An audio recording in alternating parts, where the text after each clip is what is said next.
حکومت اور پاکستان تحریک انصاف کے درمیان مذاکرات کیسے شروع ہوں اور کب ہوں گے، اور ان مذاکرات کا دائرہ کار کیا ہوگا؟ پاکستانی سیاست کے بڑے سوالوں میں یہ اہم ترین سوال ہیں۔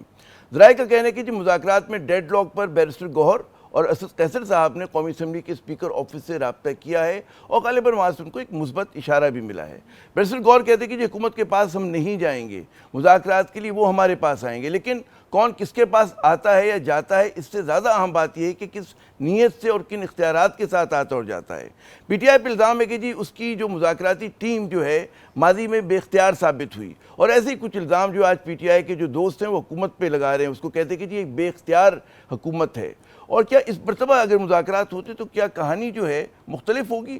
بات کرتے ہیں پی ٹی آئی کے سینئر رہنما جناب شیر افضل مروت صاحب۔ مروت صاحب، ہم دیکھ رہے ہیں کہ مذاکرات کے حوالے سے مسلسل متضاد جو ہیں اشارے مل رہے ہیں، اور کیا آپ سمجھتے ہیں ڈیڈ لاک دور ہوا نہیں ہوا؟ ہم دیکھتے ہیں کہ نون لیگ کے کئی سرکردہ افراد، جیسے آج میں سن رہا تھا حنیف عباسی صاحب کی پریس کانفرنس، اس میں ان کا جو لب و لہجہ تھا وہ تو اسی طرح کا تھا، اور وہ آپ کو سیاست کا فتنہ بھی پی ٹی آئی کو قرار دے رہے ہیں۔ وہ کہہ رہے ہیں جس طرح ہم نے دہشت گردی کے فتنے کو دور کرنا ہے خوارج کے، اسی طرح سیاست کے فتنے کو دور کرنا ہے۔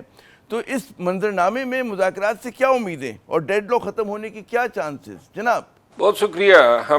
میں نے اور بیرسٹر گوہر صاحب اور پاکستان تحریک انصاف کے دیگر عمائدین جو ہیں ان کی تو کوشش یہ ہے کہ کم از کم ان ایام میں کوئی ایسی بات منہ سے ہم نہ نکالیں جو مذاکرات کے عمل کو نقصان پہنچا سکے۔ اور میرا خیال ہے کہ جب اس کی شروعات ہو گئی ہے، طلال چودھری صاحب جو ہیں، حنیف عباسی صاحب اور عرفان صدیقی صاحب، انہوں نے میڈیا پہ جو ہے یہ لحاظ نہیں کیا کہ کوئی پارلیمان میں اچھی گفتگو ہوئی، اور ان کے اپنے لیڈر خواجہ آصف صاحب، رانا ثناء اللہ صاحب، اور پھر سب سے بڑھ کے جو ہمارے اسپیکر صاحب ہیں یا صادق صاحب، انہوں نے اس کا خیر مقدم بھی کیا اور ریسیپروکیٹ کیا۔ میرا خیال یہ ہے کہ تھوڑے سے تحمل اور برداشت کی ضرورت ہے، اور اس سلسلے کو شروع ہونا چاہیے بجائے اس کے کہ اس طرح کے بیانات دے کے بدمزگی پیدا کی جائے۔ آپ کے خیال میں نون لیگ کے اندر کوئی اس معاملے پہ تقسیم ہے؟ نقطہ نظر کا فرق ہے کہ بعض لوگ چاہتے ہیں کہ مذاکرات ہوں، اور بعض لوگ جو ہاکس ہیں وہ سمجھتے ہیں کہ نہیں، مذاکرات نہیں ہونے چاہیے؟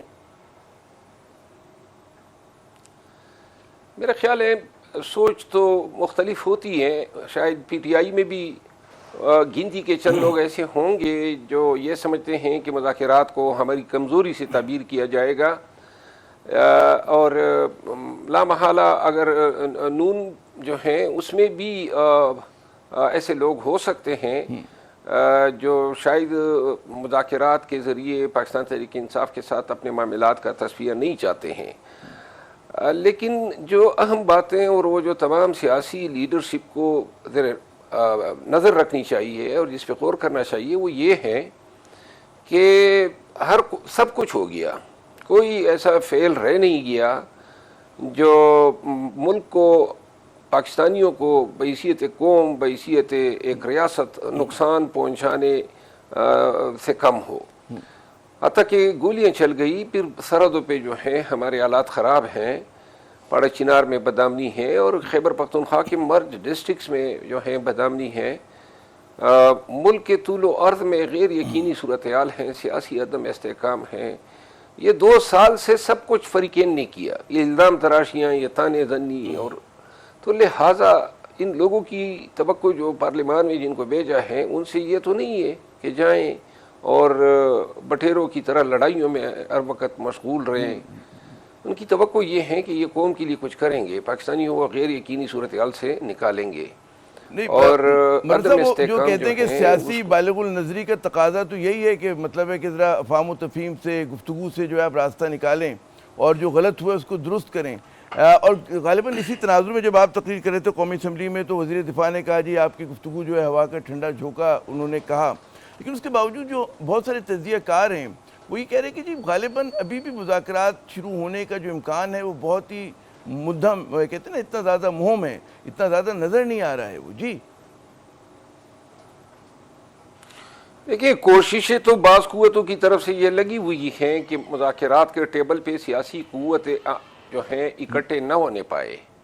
یہ صرف پی ٹی آئی کا مسئلہ نہیں ہے، تمام سیاسی پارٹیوں کا مسئلہ ہے، کیونکہ ملک میں جو قانون کی حکمرانی ہے، جو عدالتی نظام ہے، جو پاکستان کے اندر سماجی تعلقات اور عمرانی معاہدے پہ جو عمل درآمد ہیں اور اس کی جو حالت اب بن چکی ہے، میرا خیال یہ ہے، اور پھر اداروں کی بڑھتی ہوئی جو مداخلت ہیں ہمارے نظام کے ہر حصے میں، تو یہ مسئلہ قطعاً صرف پی ٹی آئی کا نہیں ہے، یہ پورے ملک کے عوام کا ہے اور تمام سیاسی قوتوں کا جو ہے مسئلہ ہے، اور انہوں نے بیٹھ کے تعین کرنا ہے کہ کیا ہم اس طریقے سے چل سکتے ہیں، اور کیا پاکستانیوں کی شخصی آزادی، بنیادی حقوق، پھر عدلیہ کا جو حشر ہوا ہے، اور جہاں پہ چیف جسٹس آف پاکستان اپنے لیے انصاف نہ لے سکے، وہاں پھر سول جج سے اور سیشن جج سے بڑا توقع رکھنا چیلنجنگ کہ ہو وہ جاتا انصاف ہے. کے جو ہیں. اچھا، اگر ہم مذاکرات پہ ہی آتے ہیں،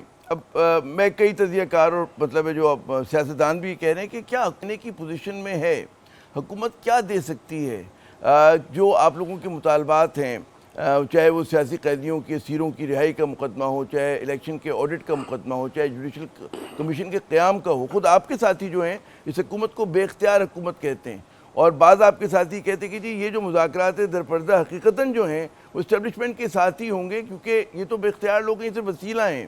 آپ کا کیا تجزیہ ہے، کس طرح سے آپ دیکھتے ہیں؟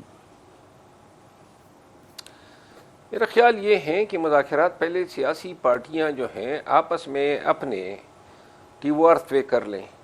اگر ان کے درمیان کوئی کنسنسس، کوئی افہام و تفہیم ہو جاتی ہیں اور کوئی ایک ایگریمنٹ ہو جاتا ہے کہ یہ ہونا چاہیے اور پاکستان کا روڈ میپ یہ ہونا چاہیے، تو پھر یہ جائیں گے ضرور اسٹیبلشمنٹ کے پاس. اور اسٹیبلشمنٹ چونکہ اب تو ایک بڑا ہی کلیدی کردار بنا ہوا ہے، تو لہٰذا ان کے ساتھ بات تب ہی بنے گی جب سیاسی قوتیں خود جو ہیں اپنے معاملات کا تعین کر لیں کہ کہاں تک جو ہیں ہم نے پاکستان کو کہاں پہ لے آئے ہیں، اب کس طرح اس پورے پروسیس کو انڈو کیا جا سکتا ہے، اور اس پہ اسٹیبلشمنٹ کو کس طرح قائل کیا جا سکتا ہے. آپ کی بڑی امیدیں، وہ کہتے ہیں نا گریٹ ایکسپیکٹیشنز، آپ کی مروہ صاحب اپنی جگہ بالکل درست کہ جی اگر ایسا ہو جائے تو یوں ہو جائے گا، لیکن جو عملی سیاست ہے اس میں نظر یہ آتا ہے کہ نون لیگ کو اسی میں فائدہ ہے کہ پی ٹی آئی جو ہے وہ ایرریلیونٹ ہے. ایرریلیونٹ سے مراد یہ کہ اس کو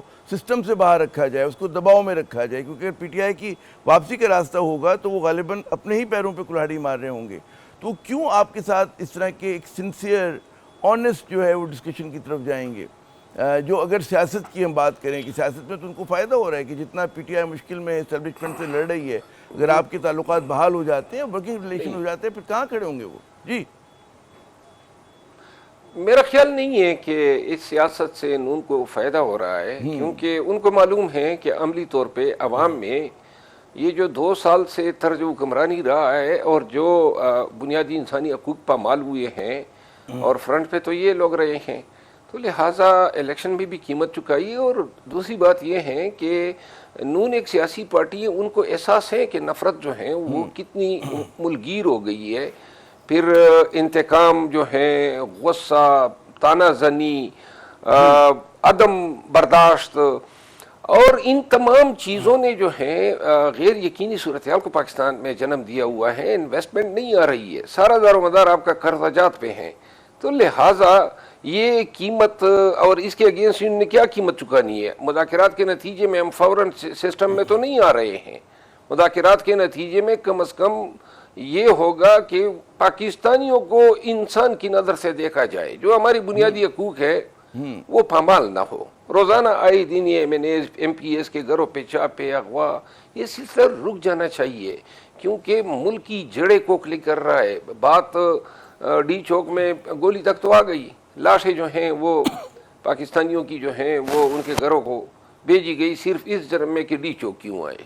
تو لہذا یہ قیمت نہ کہ صرف نون ادا کر رہی ہے، یہ قیمت جو ہے اسٹیبلشمنٹ اور ان سے جڑے ہوئے تمام سیاسی قوتیں ادا کر رہی ہے. اور پاکستان کو ضرورت ہے، جن کو پاکستان سے لگاؤ ہیں، ہمیں ضرورت ہے کہ ہم اس سنگین دور میں اپنے معاملات کے حل کے لیے خود ہی غور و فکر کریں. یہ دنیاوی چند مفادات کے لیے ملکی مفادات کو جو ہے داؤ پہ قربان نہ لگانا، کیا جائے. اچھا یہ بتائیے کہ یہ جو آج جو ہے کہ رابطہ ہوا اسپیکر آفس سے اور وہاں سے مثبت اشارے کی بات ہوئی، کیا اشارہ تھا؟ ظاہر ہے کہ کیا کوئی اس میں ہمیں کوئی آپ کے ذہن میں کہ جی اتوار سے پیر سے کس دن سے مذاکرات شروع ہونے کی توقع ہے؟ کیا خبر لے کر آئے قیصر صاحب اور بیرسٹر گوہر جب گئے تھے ان سے ملنے؟ میرا خیال یہ ہے کہ سب سے پہلا قدم جو ہے وہ حکومتی الائنس کی طرف سے پارٹی کی نمائندگی کرنے کے لیے ایک مصالحتی کمیٹی یا جو مذاکراتی کمیٹی ہے اس کے ناموں کا اعلان ہونا چاہیے. شہباز شریف صاحب جو ہیں وہ بتا رہے ہیں کہ جمعے کو آ رہے ہیں, تو جمعے کو یہ اگر اناؤنسمنٹ ہو جاتی ہیں تو شاید سیٹرڈے مناسب ہوگا کہ فریقین مل بیٹھیں اور اس گفت و شنید کو آگے بڑھائیں. اچھا, میں اس پہ آتا ہوں کہ جو عمران خان صاحب نے جو ٹویٹ آج کیا ہے اور جو انہوں نے اعلان کیا ہے, لیکن ایک طرف حکومت کا یہ بھی کہنا ہے کہ یہ مشروط مذاکرات نہیں ہو سکتے, یعنی کہ جو پری کنڈیشنز ہیں ہم نہیں مانیں گے, یعنی کہ مذاکرات سے پہلے جو آپ لوگ تقاضا کر رہے تھے کہ جی یہ ایک دو سٹیپس لے لیں, اس پہ وہ لوگ تیار نہیں ہیں. تو پھر کیا یہ جو آپ کا جو آپٹیمزم ہے اس کی بنیاد کیا ہے؟ دیکھیے یہ تو مطالبات ہیں نا, مطالبات ہیں. اب مطالبات سے ہمیں منع تو نہیں کیا جا سکتا. یہ ان کو جو ہیں کنڈیشنلٹیز کہنا درست نہیں ہوگا. میرا خیال ہے کہ ٹیبل تک پہنچنے سے پہلے ہم مذاکرات کریں گے, مطالبات کریں گے. اب ان کو اچھا لگتا ہے, یہ خیر سگالی کا جواب خیر سگالی سے دینا چاہتے ہیں اور کچھ ماحول کو مزید بہتر کرنا چاہتے ہیں تو یہ کر سکتے ہیں, اور پاکستان کو ضرورت ہے. یہ یقیناً پاکستان کو تو بالکل ضرورت ہے کہ گفتگو ہو, بات چیت کا جو ہے چلتا رہے. لیکن عمران خان صاحب کو ہم دیکھ رہے ہیں کہ انہوں نے تو مطلب ہے وہاں سے جو اشارے آ رہے ہیں وہ تو یہ ہے کہ بھئی ڈٹے رہو, اور سول نافرمانی کی بات ہو رہی ہے. پہلے مرحلے پہ جو ہے اگر میں نے غلط نہیں سنا, غلط نہیں پڑھا, کہ جی جو ڈائسپورا ہے وہ کچھ ذرا مبادلہ بھیجنے میں کمی کرے یا نہ بھیجے. تو کیا دیکھتے ہیں, فائٹ ٹاک ہے, کس طرح سے ہم دیکھیں گے اس کو؟ دیکھیں یہ بہت واضح ہے نا, خان صاحب نے بائیکاٹ جو ریمیٹنسز کے حوالے سے تھا وہ تو مؤخر کر دیا ہے تاکہ ایک جو ہے موقع ملے مذاکرات کو. تو لہٰذا وہ باتیں اب کوئی ڈیڈ لائن دی ہے انہوں نے نہیں. کوشش ہماری یہ ہے, دیکھیں پارٹی کی قیادت نے بھی خان کو جامع یہ سفارشات دی کہ مذاکرات ہونے چاہیے, اور خان صاحب نے تبھی مذاکراتی کمیٹی بنائی. تو لہٰذا ایک اچھا جسچر ہے اور اس پہ غور کرنا چاہیے. یہ نہیں ہے کہ گولی چلانے سے جو ہے کوئی یہ سمجھے کہ کوئی جیت گیا. گولی چلانے سے ریاست ہار گئی ہے, پاکستانیت ہار گئی ہے, ہماری معاشرتی یگانگت ہار گئی ہے. تو اس ہار کو ہم نے کس طرح پاکستان کے لیے ایک بہتر مستقبل میں تبدیل کرنا ہے, اب یہ سیاستدانوں کا ٹیسٹ ہے, یہ چیلنج ہے ان کے لیے. اچھا, اب یہاں پر بات آتی ہے, میرے ہی پروگرام میں آپ کے کئی دوست ساتھی وہ بھی کم و بیش آپ جیسی بات کرتے ہیں, لیکن وہ ایک فرق وہ سمجھتے ہیں کہ جی کیونکہ بے اختیار حکومت ہے تو ہماری بالواسطہ یعنی کہ انڈائریکٹلی جو ہماری گفتگو ہوگی وہ اسٹیبلشمنٹ سے ہی ہوگی, اور اسٹیبلشمنٹ کی نمائندگی اس حکومت میں ہے. ایسے وزراء ہیں کہ جو اسٹیبلشمنٹ کے جس کو وہ کہتے ہیں کہ وزیر ہیں, تو ظاہر ہے کہ اسٹیبلشمنٹ سے اصل معاملات طے ہونے ہیں. کیا امیدیں وہاں سے کوئی اشارہ ملا یا ابھی تک اشارے کا انتظار ہے آپ لوگوں کو؟ اور لاسٹ ٹائم جو ہیں ہماری 22 نومبر سے لے کے 26 نومبر تک ان کے ساتھ مذاکرات ہوئے, اور اس سے پہلے بھی ہوئے. اور نون کے جو عمائدین سے بات ہوئی, رانا ثناء اللہ صاحب اور یہ ایاز صادق صاحب, انہوں نے بھی یہ کہا ہے کہ ان کی علم میں ہے کہ اسٹیبلشمنٹ کو ایسے مذاکرات پہ اعتراض نہیں ہے. باقی ایک بات ہے, اسٹیبلشمنٹ سے اپنے تئیں ہم نے مذاکرات کیے لیکن کہیں پر یہ منطقی انجام تک نہ پہنچ سکے. تو لہٰذا کیا اس میں خرابی ہیں کہ اس کا دائمی حل نکالنے کے لیے تمام سیاسی قوتوں کو اس میں شامل کیا جائے, کیونکہ وہ بڑے اسینشیل سٹیک ہولڈرز ہیں, ان کے سٹیکس ہیں سارے ایک ہی صاحب. کیا انداز ہے آپ کا کہ آپ نے فرمایا کہ منطقی انجام تک نہیں پہنچ سکے مذاکرات اسٹیبلشمنٹ کے ساتھ, کیا چیز حائل ہو گئی, کہاں پر جو ہے وہ بہت زیادہ فرق آ جاتا ہے کہ کنکلوڈ کہتے ہیں آپ بال کو ڈی تک لے جاتے لیکن گول نہیں ہو پاتا؟ دیکھیے اگر ڈی چوک آنے کو ہماری غلطی سے تعبیر کیا جاتا ہے تو ڈی چوک پہ گولی چلانے کی غلطی جو ہے اس سے کہیں زیادہ سنگین ہے. اور لہٰذا یہ طرفین جو ہیں وہ یہ نہیں کہہ سکتے ہیں کہ پاکستان تحریک انصاف جو ہیں ان کی لاشیں جو ہیں وہ ان کی ڈٹائی کی وجہ سے گری ہے. اگر ایک آپ کا پاکستانی ایڈی چوکانا چاہتا ہے تو آپ قانون کے مطابق سزا دینا. 3 سال آپ نے رولز بنائے ہوئے ہیں کہ 3 سال اس کی سزا ہے. میں غالباً سوال اپنا سمجھا نہیں پایا. میں یہ کہتا کہ کیا وجہ ہے کہ وہ جو آپ نے فرمایا کہ جی منطقی انجام تک نہیں پہنچ پاتے مذاکرات, کیوں نہیں پہنچ پاتے, کہاں پہ فرق آ جاتا ہے؟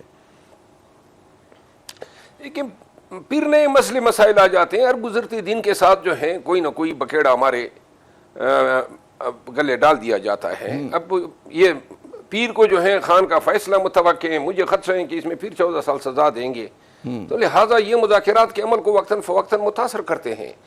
اور اگر عمران خان کو سزا ہو جاتی ہے, اگر عمران خان صاحب کو سزا ہو جاتی ہے تو آپ کے خیال میں پھر مذاکرات ہوں گے یا آپ لوگ پل بیک کر دیں گے؟ دیکھیں, ہمیں کوئی مطلب ہے مذاکرات کے نام پہ ہم جو ہیں کوئی بیک نہیں مانگتے ہیں.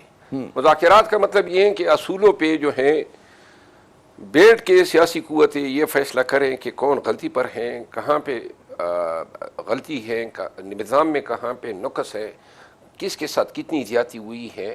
باقی جو ہیں اگر کوئی سزا مل رہی ہے تو پہلے بھی ہم نے سزائیں چیلنج کی ہیں اور اس دفعہ بھی چیلنج کریں گے. اس سے مذاکرات پہ آپ کا کہنا ہے کہ فرق نہیں پڑے گا, مذاکرات ہوں گے اگر عمران خان کو سزا دے دی بھی گئی؟ میرا خیال ہے کہ جو لوگ سزا دلانا چاہتے ہیں ان کی کوشش کو ناکام اسی طرح کیا جا سکتا ہے کہ ہم مذاکرات کو جاری رکھیں. مذاکرات ہونے چاہیے, ہر صورت میں ہونے چاہیے. بہت بہت شکریہ شیر افضل مروت صاحب, آپ نے اپنا قیمتی وقت دیا. ناظرین, ایک مختصر وقفہ, ہم یوں گئے اور یوں آئے.